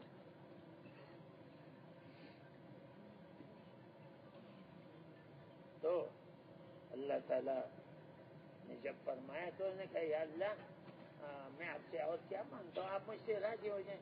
اللہ نے فرمایا میں آپ سے راضی ہوں، آپ مانگو. انہوں نے پھر کہا یا اللہ میں تو آپ کی رضا مانگتا ہوں، آپ مجھ سے راضی ہو جائیں. اللہ نے فرمایا دیکھو میں راضی ہوں، آپ مجھ سے مانگو. کہ اچھا اللہ پاک یوسف فرماتے جابر کو کہ تمہارے ابا نے پھر آخر میں کیا کہا کہ یا اللہ جب آپ مجھ سے اتنے خوش ہیں، اتنے راضی ہیں، اے میرے اللہ، تو اب میں آپ سے یہ مانگتا ہوں کہ مجھے دنیا میں دوبارہ بھیج دیں اور میں آپ کی دین کی خاطر آپ کی رضا کے لیے دوبارہ شہید بھی ہو جاؤں اور میرے ہاتھ ناک کان کھٹ جائیں، مجھے دوبارہ بھیج دیں، میں آپ سے یہ مانگتا. تو اللہ نے فرمایا اے عبداللہ جب ایک دفعہ کسی کو اپنے سے ملاتا ہوں پھر اپنے سے علیحدہ نہیں کرتا. اب تو میرے پاس رہو، باقی جو کچھ ہوگا آپ کو ملے گا. یہ حضور کے صحابہ، یہ 100% صحابہ ہیں،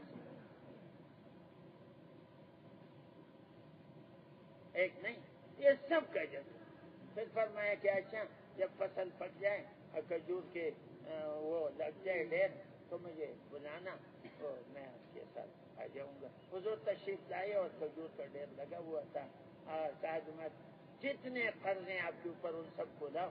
قرض والے آ گئے اور حضور صلی اللہ علیہ وسلم کو قرض ادا کر رہے ہیں. کھجور جتنا قرض تھا سب ادا بھی ہو گیا اور بہت سارا کھجور بچے لے جاؤ اس کو اپنے گھر.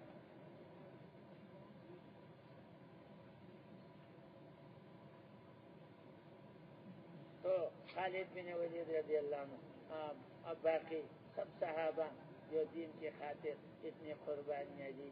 تو میرے دوستو ہمارا یقین بھی ٹھیک ہو، ہمارے اعمال بھی ٹھیک ہوں. دیکھو 3 چیزیں بتاتے ہیں.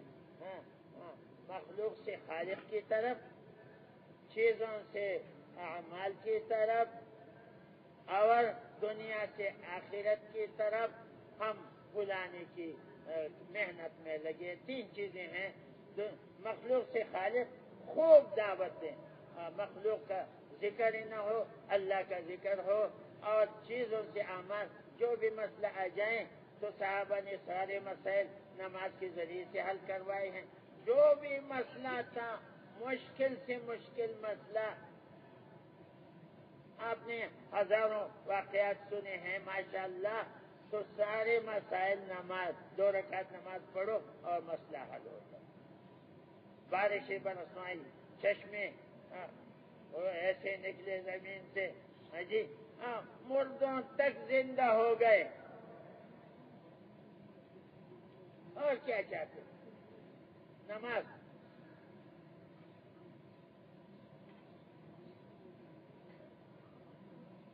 تو کہتے ہیں کچھ سیکھو بھی تاکہ آپ کو پتہ چلے کہ نماز کیا ہے، روزہ کیا ہے، حج کیا ہے، زکوٰۃ ہے، تلاوت ہے، ذکر ہے. یعنی اتنا علم تو ہر ایک مسلمان کو جس میں وہ پہچان لے جائز ناجائز، حرام حلال، پاک ناپاک، ورنہ زندگی جانوروں کی طرح گزرے گی. علم نور ہے، اس کی وجہ سے آدمی دین پہ چل سکتا ہے. علم نہیں کہ بے علم نتوان خدا را شناس. وہ کیا پہچانتا ہے جس کے پاس علم نہیں؟ تو بڑا علم تو علماء کے پاس ہیں. ہم ان کی خدمت میں جا کے حاضر ہیں، کہتے ہیں حضور نے فرمایا صلی اللہ علیہ وسلم مفہوم ہے، جس نے عالم سے مصافحہ کیا ویسا ہے جیسے میرے سے مصافحہ کیا، جو عالم کی مجلس میں گیا وہ ایسا ہے جیسے میری مجلس میں آیا، جس نے عالم کی بات بیٹھ کے باتیں سنی وہ ایسے جیسے میری مجلس میں آ کے بات سنی، وہ اتنا بڑا مرتبہ دے رہے ہیں۔ اور یہ فرمایا علماء تو انبیاء کے وارث ہیں۔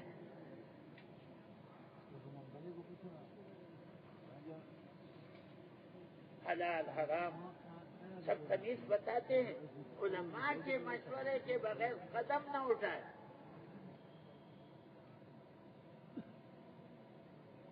انبیاء کے وارث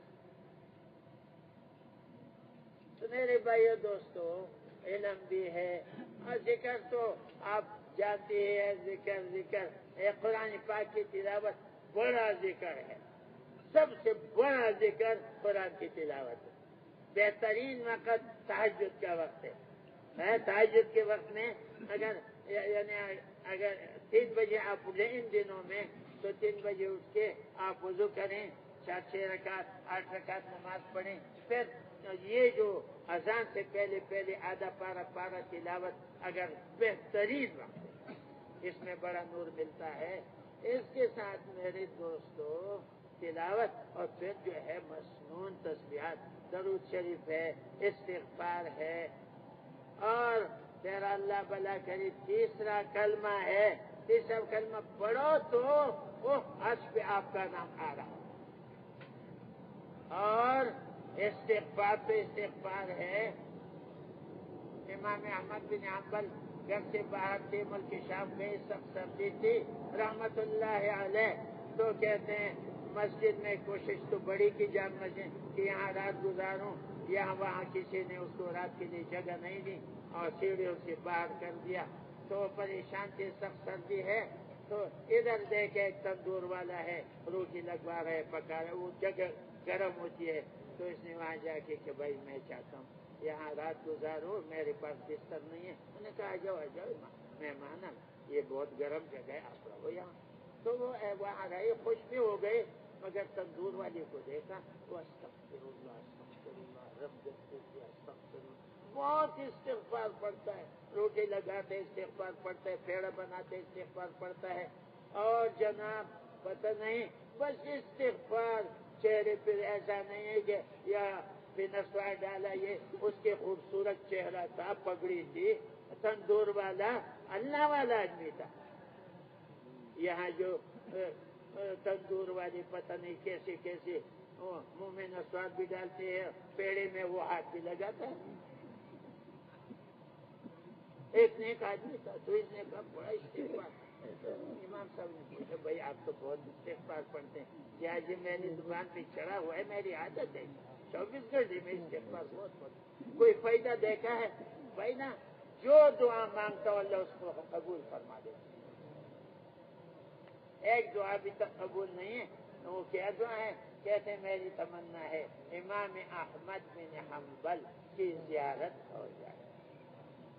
اور کھڑے ہو گئے کہ بھائی مجھے تو نکالا گیا جامع مسجد سے آپ کی استغفار میں، میں امام احمد بن حنبل ہوں۔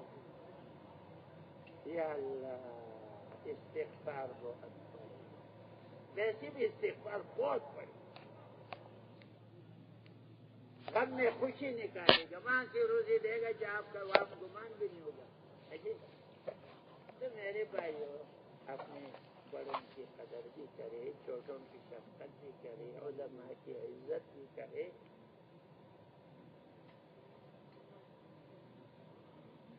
کتنا آسان دین ہے اللہ تعالیٰ نے ہمیں دیا ہے۔ والد کی خدمت بس، باپ راضی ہے تو اللہ راضی ہے، باپ ناراض ہے تو اللہ ناراض ہے۔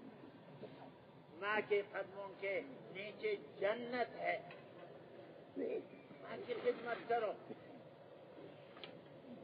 اور جناب والد کے ادب میں کبھی کوئی ایسا لفظ نہ ہو کہ والد کا دل ٹوٹ جائے کہ میرا بیٹا ہے، دیکھو میں نے بہت کچھ اس کے لیے کیا ہے، اب یہ مجھے یہ کہتا ہے۔ تو والد کی پڑوسیوں کا بڑا حق ہے پھر سب کا حق بتائیں، انسانوں کا، مسلمانوں کا، غیر مسلموں کا، جانوروں کا تک کا بھی بتایا. یہ جانور